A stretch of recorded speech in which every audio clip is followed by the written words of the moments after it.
It's a moment of great honor for us to invite to the stage a personality whose life and work stand as a testimony to intellectual rigor, academic leadership, and strength. Former Dean, Professor and Head, Department of English at Mohanlal Sukharia University, Udaipur, Professor Seema Malikji has held several academic and administrative positions shaping generations of learners. She serves as the Lokpal of Govind Guru Tribal University, Banswara. She is the recipient of Shani Adab Award, Fulbright Scholarship Award, and MHRD Program for Academic Leaders. At present, she is working on folklore of Vagar region, mapping oral traditions. Ma'am, it is with pride and honor we invite you to grace the stage with these lines. I float over the clouds of my dream and swim in the ocean of hope. I bring goodness, I create opportunities. I fly, I touch the sky. With my wings parallel to the horizon, I move towards infinite. Ma'am, we are honored to have you here. Over to you, ma'am.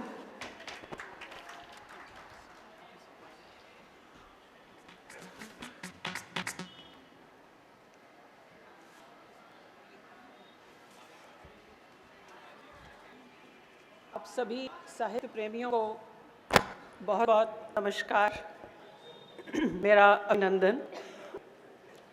उससे पहले जो दो महानुभावों ने अपने वक्तव्य में बात कही और बहुत अच्छे से ये समझाया कि साहित्य क्या है, बहुत अच्छे तरीके से साहित्य को परिभाषित किया।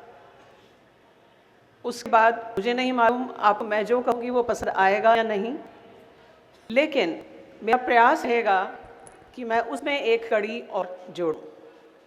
जैसा कि बताया मैं आजकल अपने रीजन के, मैं उदयपुर से हूँ, सन राजस्थान से, और वहाँ का एक क्षेत्र है जिसको वागड़ कहा जाता है। जोग्राफिकली वो अलग अलग डिस्ट्रिक्ट्स हैं, लेकिन उस पर मैं काम कर रही हूँ। और क्योंकि साहित्य जो है, ख़ास तौर से अंग्रेजी साहित्य जो अपने एक सीमित परिप्रेक्ष्य में पहले पढ़ा जाता था, उसकी अब वाइंडनिंग हो गई है, बहुत ज़्यादा उसको ब्रॉड कर दिया गया है। समय के हिसाब से जिस तरह से NP 2020 बात करती है, इन सब चीज़ों को लेकर उसको ब्रॉडनिंग की गई है। और उसी में जो कड़ी जिसमें मैं जोड़ना चाह रही हूँ वो है ट्राइबल साहित्य, ट्राइबल कल्चर की बात मैं करूँगी। बहुत ब्रीफली मैं थोड़ा सा कुछ बताऊँगी आपको उस रीजन के बारे में, लेकिन उससे ज़्यादा मेरी जो डॉक्यूमेंट्री है वो आपको पूरा एक आइडिया देगी कि हम किस पर काम कर रहे हैं, किस तरह से हमारे देश में बहुत से कोनों में बहुत सी चीज़ें होती रही भी हैं। इतिहास का भी एक पहलू आपके सामने प्रस्तुत करूंगी, लेकिन हम तक वो पहुंच ही नहीं पाता। We men confined to cocoons, even if the area wise if we are able to collect some knowledge or some information, हम उसको अपने तक ही रखते हैं, उसको हम शेयर नहीं करते हैं। तो यहाँ पर खड़े होकर मेरा बस वही प्रयास है कि जो भी जानकारी मैं उपलब्ध करवा सकूँ या जो भी जानकारी आपके साथ शेयर कर सकूँ अपने वागड़ रीजन के लिए, वो मैं आपके साथ साझा करूँगी। Today's distinguished chief guest, Dr. Satyapal Singh ji, guest of honor, Shri Madan Kaushik ji, Professor Dinesh Chand Shastri ji, Dr. Yashveer Singh ji, Dr. S.D. Sharma ji, Director Professor Shram Kumar Sharma ji, Secretary Shri Sanjay Handa ji, the entire organizing team and esteemed guests and participants. It is indeed an honor to be invited to the Haridwar Literature Festival, and I express my gratitude to the organizers. My special thanks are due to Shravan ji, who warmly extended the invitation, and I was more than happy to accept it. जैसे कि मैंने कहा, there has been a paradigmatic shift in our understanding of what literature is, and we have come a long way from what has been called the cultural amnesia. We are all working to reorient epistemic deflection. Now the emphasis is on rootedness and pride in India and its rich and diverse culture, knowledge systems, and traditions. We are now being vocal for local and have become more democratic and inclusive as far as literature is concerned. Therefore, today we are translating, reading cross-country, contrapunctually, and creating regional and local archives and interpreting the cultural specificities. Indian tribal communities are a vital part of India's rich tapestry. However, Today, when talk of native modernity, we should realize that for the tribals it is fraught with challenges like cultural erosion, low land displacement, and economic constraints. They do not blindly conform the modernization per se. They negotiate, they hybridize, and creatively shape their modernization through self-determination, adaptability, and do not compromise with their identity. ये जो documentary मैं screen कर रही हूँ, ये actually ये मेरे एक प्रोजेक्ट है जिसके अंतर्गत मैंने ये डॉक्यूमेंट्री बनाई. It is one of the outcomes of number of things that I have done this project that is titled Folklore of Wagar, Mapping Oral Traditions. The documentary that is being presented here is an abridged form. ये पूरी documentary नहीं है और ये इसमें जो voice over है वो अंग्रेजी, हिंदी और वागड़ी में भी दिया हुआ है, लेकिन यहाँ पर मैं 2 भाषाओं में लाई हूँ, उसको मर्ज करके इंग्लिश और हिंदी में, तो आपको 2 वॉइस ओवर यहाँ पर सुना देंगे. अब जहाँ तक वागड़ का सवाल है, वागड़ सदर्न राजस्थान के अरावली हिल्स पे सिचुएट है और ये इंडिपेंडेंस से पहले स्टेटली प्रोविंस था जो कि 4000 साल पुरानी आर्ट सिविलाइजेशन से जुड़ा हुआ है. लेकिन आज इसमें मुख्यतः 2 डिस्ट्रिक्ट्स हैं, बांसवाड़ा और डूंगरपुर. कुछ हिस्सा उदयपुर का भी है, कुछ प्रतापगढ़ का भी है. तो जब हम वागड़ की बात कर रहे हैं, Vagad is not a geographical entity as such. It comprises a number of districts, 2 districts and some parts of other 2 districts. But it is a cultural entity. And the common denominator is Wagdi. जो बोली है, वागड़ी दिल्ली भाषा की एक dialect है और वागड़ी ही उनका जोड़ी है. तो जो कल्चरल एंट्री है उसी को वागड़ रीजन या वागड़ क्षेत्र कहा जाता है. अब वागड़ी केवल एक मीन्स ऑफ कम्युनिकेशन नहीं है. अगर हम देखें कोई भी भाषा या कोई भी डायलेक्ट मात्र मीन्स ऑफ कम्युनिकेशन नहीं होता है. It is a living carrier of collective memory, history, social identity and cultural heritage. कोई भी आप ट्राइबल हेरिटेज या ट्राइबल कल्चर की जब आप बात करते हैं तो आप देखते हैं कि उसमें हीरोइक बैलेड्स हैं, लेजेंड्स हैं, लोकल फेस्टिवल्स हैं, फेयर्स हैं, वेडिंग्स हैं. So all these things are very nicely put together in what is called Vagad culture. और ये जो डॉक्यूमेंट्री है ये एक ग्लिम्स है. It is just a glimpse, iota you can say, because the culture of Vagad is unfathomable. एक 10-15 minute की documentary में या एक प्रोजेक्ट के अंदर आप उसको समेट नहीं कर सके. अब वागड़ को किस तरह समझा जा रहा है, वागड़ के साथ how is Vagad represented? There are 3 M's.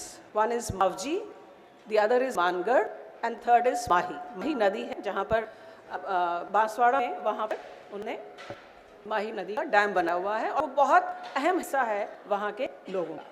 तो मैं बहुत ब्रीफली आपको मावजी महाराज और मानगढ़ के बारे में बताऊंगी. एक और एस्पेक्ट है गवरी, जो आप देखिए अब कितना समय मुझे मिलेगा बोलने का, मैं उसके हिसाब से आपसे बात करूंगी. मावजी महाराज जो हैं वो 18वीं शताब्दी के एक संत रहे हैं वागड़ में, जिनका जन्म सबला गांव डूंगरपुर में हुआ था. और उनको जितने भी भील हैं वो सब निष्कलंक अवतार मानते हैं श्री कृष्ण जी का. और ये बहुत गुड़ आस्था है ट्राइबल्स की उनमें. और उन्होंने एक मूवमेंट शुरू किया था, लसोया मूवमेंट जिसको कहते हैं. वो सोशल इक्वालिटी और विडो की मैरिज के लिए उन्होंने बहुत एक मूवमेंट शुरू किया और बहुत कोशिश की और बहुत सफल ही रहे. इसके साथ साथ ही उन्होंने बेनेश्वर धाम को भी बनाया. तो वो भीलों के लिए बहुत ही सिग्निफिकेंट आइकॉनिक फिगर हैं और वो विजनरी थे जिन्होंने, मैं वहाँ खुद गई, वहाँ पर उनके जो म्यूजियम है उसमें देखा, मैन्युस्क्रिप्ट है, हस्तलिखित है, मैन्युस्क्रिप्ट लिखे हुए हैं सामने, जहाँ पर उन्होंने भविष्यवाणी कर रखी हैं. और उन भविष्यवाणी को लिखित रूप में जब मैंने देखा, उनको कहते हैं चोपड़ा, उनको चोपड़ा बोलते हैं हिंदी में. और जो भी भविष्यवाणी उन्होंने की थी वो काफ़ी हद तक अब आज के समय में सही हो रहे हैं. इसी साथ साथ उन्होंने बेनेश्वर धाम भी बनाया वहीं पे सबला में ही जहाँ उनका जन्म हुआ. वहाँ पर कहते हैं कि इन ट्राइबल्स के जो आराध्य हैं वो शिव हैं. तो वहाँ पर एक स्वयंभू शिवलिंग है. ये बेनेश्वर धाम शिव जी को समर्पित है. और इसके साथ साथ वो, इसको हम आदिवासियों का प्रयागराज कहते हैं. वो इसलिए कहते हैं क्योंकि वहाँ पर त्रिवेणी संगम है कि नदियों का, सोम, माही और झाखम का वहाँ पर संगम है. और यहाँ पर माघ शुक्ल पूर्णिमा को जितने भी भील हैं वो एक कुंभ का आयोजन करते हैं. और क्योंकि ये संगम है तो अपने जो चले जाते हैं उनके लिए उनकी जो अस्थियाँ हैं वो गंगा में या प्रयाग में नहीं बहते, बल्कि अस्थियों का विसर्जन वो बेनेश्वर धाम ही करते हैं. तो ये तो आप briefly what Beneshwar Dham is. I come to the second point, Mangarh massacre. मुझे नहीं मालूम आप में से कितने मानगढ़ मैसेकर के बारे में सुना है। आजकल बहुत चर्चित है, पीएम साहब आए हैं वहाँ पे, बहुत लोग आ रहे हैं वहाँ पर। लेकिन all we know primarily, I belong to Punjab, so I'm talking, and I was also aware of only Jallianwala Bagh massacre, which took place April 13, 1990. It is ironic, and I think this is the only incident in history where the president is known and recognized in terms of the subsequent. मतलब हम जलियांवाला जो अप्रैल 13, 19 को हुआ था, उसको जोड़े हुए मानगढ़ को आज अगर आप जीके बुक उठाएं तो कहा जाएगा जलियांवाला बाग ऑफ राजस्थान। क्या है मानगढ़? तो अभी हम लोग जब हिस्ट्री को एक हिंदू सेंट्रिक हिस्ट्री की बात करते हैं, उसको रिवैम्प करने की बात करते हैं, मेन नैरेटिव की बात करते हैं, तो उसके तहत ये मानगढ़ का जो मैसेकर है उसको भी उजागर किया जा रहा है। मैंने भी इसमें अपना थोड़ा बहुत लिखा है, योगदान दिया है, और ये रिकॉर्ड में है कि मानगढ़ मैसेकर जो हुआ था उसमें 1200 इनोसेंट भील मारे गए थे। और ये मैंने वो रिकॉर्ड्स पार्लियामेंट्री जो हमारे हिस्टोरिकल रिकॉर्ड्स होते हैं गवर्नमेंट के, उनसे इसमें से लिया है मैंने। वो हुआ क्या था? देखिए, हर समय हर युग में कोई ना कोई ऐसा ज्ञानी, कोई ना कोई ऐसा हिम्मत वाला व्यक्ति जरूर आता है, चाहे वो कोई संत हो, चाहे वो कोई फ्रीडम फाइटर हो। जिनकी मैं बात कर रही हूँ वो संत भी थे और फ्रीडम फाइटर भी थे, और उन्होंने अपने भीलों को एकत्रित करना, उनके अंदर एक सेल्फ एस्टीम जागृत करना, वो सब करने का कार्य किया। और उनका नाम था गुरु गोविंद गिरी, जिनके नाम पर ट्राइबल यूनिवर्सिटी आज बांसवाड़ा में बनी। मैं वहाँ पर लोकपाल भी हूँ। तो उन्होंने धीरे धीरे गोविंद गुरु जी ने, बाद में उनको गुरु गोविंद गिरी कहा, गोविंद गिरी जी ने वहाँ पर लोगों को, ट्राइबल्स को इकट्ठा करना शुरू किया, भीलों को, और एक सम सभा का आयोजन किया। वहाँ पर उन्होंने उनको बहुत जागरूक करने के लिए कई चीज़ें बताई, कैसे स्वच्छ रहना है, कैसे क्या करना है, वो सब बहुत लंबी चीज़ें हैं। 10 कमांडमेंट्स उन्होंने निकले करा, और सब लोग उनके अनुयायी बन गए।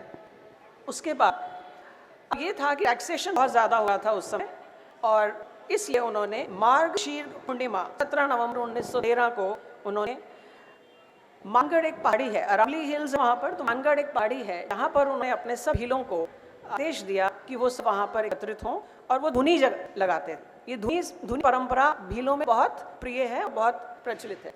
तो उसके लिए उन्होंने सबको आह्वान किया कई दिनों पहले कि आपको सबको वहाँ जाना है और वहाँ पर हम इकट्ठा होंगे। मेन पर्पज उनका ये था कि टैक्सेशन का बोझ उन पर हो रहा है, कमा वो रहे हैं, देना पड़ा है प्रिंसली स्टेट्स को और कॉलोनियल मास्टर्स को, उसके विरोध में उनको खड़ा करने की हिम्मत देना था। और ये चीज़ जो प्रिंस स्टेट्स हैं और जो कॉलोनियल मास्टर्स हैं उनको ये अच्छा नहीं लगा, because by this time Govind Guru had become a disturbing factor for them, because he was an impediment to their imperial design. उसने फिर जो प्रिंसली स्टेट थे उन लोगों ने इन्फॉर्म किया वहाँ पर, जो political agent, British political agent सदर राजपूता स्टेट्स के मिस्टर R.E. हैमिल्टन, वो और बांसवाड़ा डूंगरपुर के जो प्रिंसली किंग्स थे, उन लोगों ने मिलकर वहाँ पर चारों तरफ उस पहाड़ी पे ट्रूप्स लगा दिए। और हैमिल्टन ने बाइक लेकर उनको बोला, वो उस टाइम जो भी होता होगा, कि भाई तुम लोग नीचे आ जाओ, एकत्रित मत हो। लेकिन क्योंकि मना कर दिया गया और एक लीडर ने, गोविंद गुरु ने कुछ शर्तें रखी जो कि उनको मंजूर नहीं थी, और इसलिए ये रहा कि ब्रिटिश कमांडर्स कर्नल शर्टन, major Bailey, captain E. Sille, they instructed the troops to open fire on Bheels. That resulted in a massive bloodshed and around 1200 Bheels were killed. और गोविंद गुरु को उन्होंने डेथ सेंटेंस दिया, बाद में उसको लाइफ इम्प्रिजनमेंट में बदल दिया गया, उनको गुजरात भेज दिया गया। ये जो मानगढ़ है, it's a historic place now, it has been beautiful developed now as memorial. If you visit the place, so it borders Gujarat and Rajasthan. One step this side is Gujarat, one side this side is Rajasthan. और Gujarat government ने भी उसको बहुत अच्छे से एक memorial की तरह तैयार किया है। और बाद में जब, क्योंकि उनको लाइफ इम्प्रिजनमेंट हुआ गोविंद गुरु, तो वो जिंदा रहे और काफ़ी समय तक धीरे धीरे अपना काम करते रहे। उन्होंने एक सॉन्ग लिखा जो इसमें आएगा, बुरेया ना मानू रे। अभी कहा था उसने कि लिटरेचर जो है वो साहित्य का ट्रांसलेशन नहीं हो सकता। ऐसे बहुत से शब्द हैं जिनको ट्रांसलेट कर रही हूँ मैं, उनके जितने भी सॉन्ग्स अभी मेरी किताब आने वाली, मैंने वागड़ी में जो सॉन्ग्स हैं उससे पहले हिंदी में ट्रांसलेट करवाया, का हिंदी समझते थे, वागड़ी समझते थे, हिंदी से इंग्लिश में मैंने किया, फिर इंग्लिश से राजस्थानी में भी किया, ये किताब आने वाली। तो ये चीज़ मैंने खुद ने रियलाइज़ की कि हर शब्द को आप ट्रांसलेट अंग्रेजी में बिल्कुल ही नहीं कर सकते।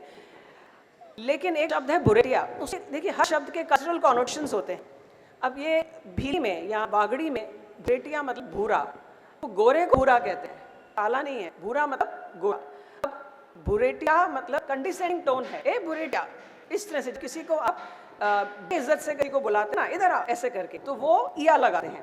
तो यहाँ पर उन्होंने कॉलोनियल मास्टर्स को बुरेटिया बुलाया है, बुरेटिया ना मानू रे ना मानू रे। फिर उसमें वो ये सॉन्ग जो है ये बहुत असर्टिव होल्ड दिखाता है कि पूरा देश, पूरा जम्मू खंड मेरा है, दिल्ली में मेरी गादी है, वो सब आप सुनिएगा अगर आपको इंटरेस्ट आए तो। इस तरह से वो आखिर में बोलते हैं कि खुद उन्हीं के द्वारा रचित है। वो कहते हैं कि I am indebted to Mangarh and the real tribute would be the defeat of Bhuretiyas and the establishment of Panchayati Raj. आज भी this song is reverberates throughout Wagad as the clarion call, and when you listen to it, you're infused with patriotic songs. एक और चीज़ है, बहुत briefly sir घड़ी दिख रहे हैं, बहुत ब्रीफली मैं बता रही हूँ क्योंकि गवरी का मुझे थोड़ा सा बताना पड़ेगा। गवरी नाट्य नृत्य है जो आप देखेंगे इसमें सालों से चला रहा है। It one of the most ancient dance drama of Vagad region. और मैंने आपसे कहा कि वो जितनी भील हैं उनके आराध्य शिव हैं। तो ये जो गवरी है ये 40 दिन के लिए किया जाता है, रक्षाबंधन के जस्ट नेक्स्ट डे से इसको शुरू किया जाता है। ये माना जाता है कि माता पार्वती यहाँ पर उन भीलों पर अपना आशीर्वाद देने के लिए धरती पर आती हैं 40 दिन। तो उनको रिझाने के लिए, उनसे प्रार्थना करने के लिए, अपनी कम्युनिटी के लिए, सब के लिए वो जब प्रार्थना करते हैं तो उस डांस ड्रामा के शुरू करते हैं। लेकिन मैंने अभी बात भी की और नेटिव मॉडर्निटी की बात भी की मैं, तो उससे भी अगर आप इसको ट्रेस करें the progression of Gavari which was initially, there are number of myths, Bhasmasur myth की भी बात को पोर्ट्रे करते हैं। वो ये भी कहते हैं कि जब पार्वती धरती पर आ गई तो शिव जी का मन नहीं लगा तो वो भी पीछे पीछे आ गए। इस तरह से बहुत से मिथ्स हैं, बहुत समय लगा उन सब की बात करने को। लेकिन इसके साथ साथ उन्होंने अपने डांस ड्रामा को कंटेम्प्रेरी रेलेवेंस बनाए रखने के लिए they also take up issues of gender equity, they also take up issues of environment etcetera etcetera.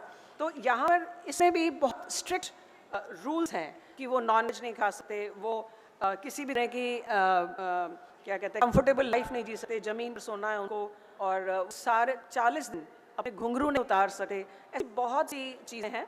लेकिन इस महिलाएं पार्टिसिपेट नहीं करती हैं और केवल पुरुष हैं वही पार्टिसिपेट करते हैं और महिलाओं का रोल भी वो करते हैं। मैंने बहुत ब्रीफली आपको बताया, मिथ्स बहुत इंटरेस्टिंग है गवरी की, आप देखिएगा, मुझे आशा है कि आपको अच्छा लगेगा। This is just an addition to what we have been listening to today, and I hope you will enjoy it. So I think I'm ready for the screening. Thank you so much.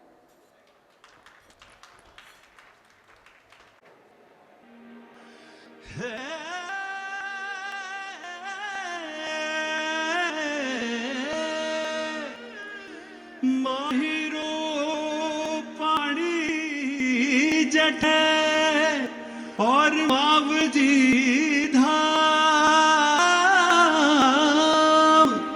Sump सभारो जागरण वालो वागड़ गाम, वालो वागड़ गाम। Blessed with nature's bounty and nestled in the Aravalli range in southern Rajasthan, Wagad region comprises the districts of Banswara, Dungarpur, Pratapgarh and some parts of Udaipur. It is predominantly a tribal region with rich cultural, religious and historical heritage that harks back to the times of Ramayana and Mahabharata. Besides the common denominator Wagri, districts pertaining to Wagad have akin geographical contours, climatic conditions, shared beliefs, traditions and practices. Vagad की राजधानी डूंगरपुर जिले का बड़ौदा गांव हुआ करता था। राजा उदय सिंह ने माही नदी को सीमा रेखा मान वागड़ के 2 हिस्से किए, जिसमें पश्चिमी भाग बेटे जमाल सिंह को तथा पूर्वी भाग पृथ्वीराज को दे दिया। जनजातियों की गंगा कही जाने वाली माही नदी की खास बात यह है कि ये बेणेश्वर में यू आकार में बहती है। In the backwaters of Mahi is the mesmerizing view of Chachakota with 100 islands, and that's why Banswara is called the city of 100 islands. Also, abundance of bamboo account for its name as Banswara. Another distinctive feature of Banswara is that Tropic of Cancer passes from the region at Talwara.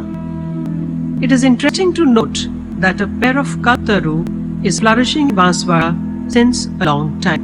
Dungarpur जिले को महाराव डूंगर सिंह ने ईस्वी सन 1358 में अपने नाम से बताया। पहाड़ियों पर बसा त्रिकोणीय आकार का ये शहर अत्यंत सुंदर है।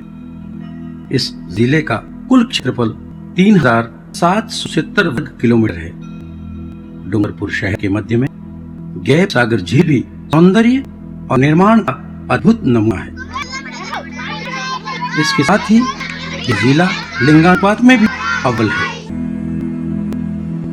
The primary deity of Bagar is Tripura Sundari and the temple is situated in Talwara.